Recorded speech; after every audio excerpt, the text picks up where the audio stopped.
ہندوستان کی آزادی کے موقع پر جب انگریزوں کا جو آدمی تھا ڈبلیو ہنٹر جس کو کہا جاتا، ایک اور نام تھامس تھا، ان دونوں کے بارے میں آتا ہے کہ انہوں نے کہا، ایک انگریز مسلمانوں کی قربانی کے بارے میں کہہ رہا ہے، بتایا گیا یہ تھامس کہتا ہے کہ جس موقع پر میں جامعہ مسجد کی گلیوں سے نکلا، چاندنی چوک سے نکلا، چاندنی چوک سے لے کر پیشاور تک جتنے درخت ہیں، جتنے جھاڑ ہیں، ان میں سے میں کسی جھاڑ کو ایسا نہیں دیکھا جس کے اوپر مسلمانوں کی لاشیں ہندوستان کی آزادی کے سزے میں لٹکی نہ ہوا ہو۔ میں نے دیکھا چاندنی چوک سے لے کر پیشاور تک جتنے درخت میں نے دیکھا، پورے کے پورے درختوں کی اندر مسلمانوں کے کفن کو لٹکایا گیا، مسلمانوں کو پھانسی کی حالت میں ان درختوں پر لٹکایا گیا اور اس کو اتارنے والا بھی کوئی نہیں ہے۔ یہاں تک کہ تھامس کہتا ہے میں سونے کے لیے اپنے کمرے میں گیا، اپنے کمرے میں جب میں گیا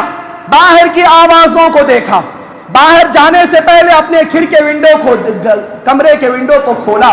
دیکھتا ہوں کہ میں نے دیکھا ایک آگ سلگائی جا رہی ہے اور اس کے اندر 40 مردوں کی ایک جماعت ہے۔ ہمارا انگریز آدمی ان مردوں کے پورے جسم سے کپڑوں کے نکال کے یہ کہہ رہا ہے کہ اے مسلمانوں، اپنی دنیاوی زندگی کے اندر جان کی سلامتی چاہتے ہو تو ہم انگریزوں کی غلامی کو قبول کر لو اور یہاں سے آ جاؤ۔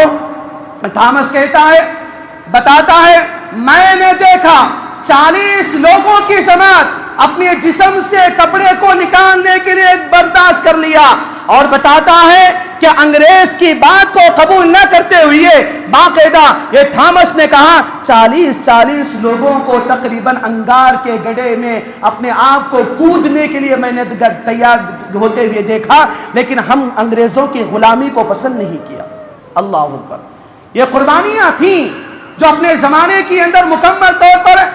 پوری 1947 کی جنگ آزادی کے ختم ہونے کے بعد، ہندوستان کی آزادی کے بعد یہ باقاعدہ رپورٹ دیکھی جاتی ہے کہ ہندوستان کی آزادی کے لیے تقریباً 8 لاکھ سے زیادہ مسلمانوں نے ہندوستان کی تحریک آزادی کے لیے اپنے جانوں کا نذرانہ پیش کیا ہے۔ یہ ہماری تاریخ ہے، اس تاریخ کو کبھی نہیں بھولنا، اس تاریخ کی حقیقت کو جاننا، اس تاریخ کے اوپر کبھی ہم اپنی دنیاوی زندگی کے اندر اپنے حقوق کو پہچاننے کی کوشش کرنا۔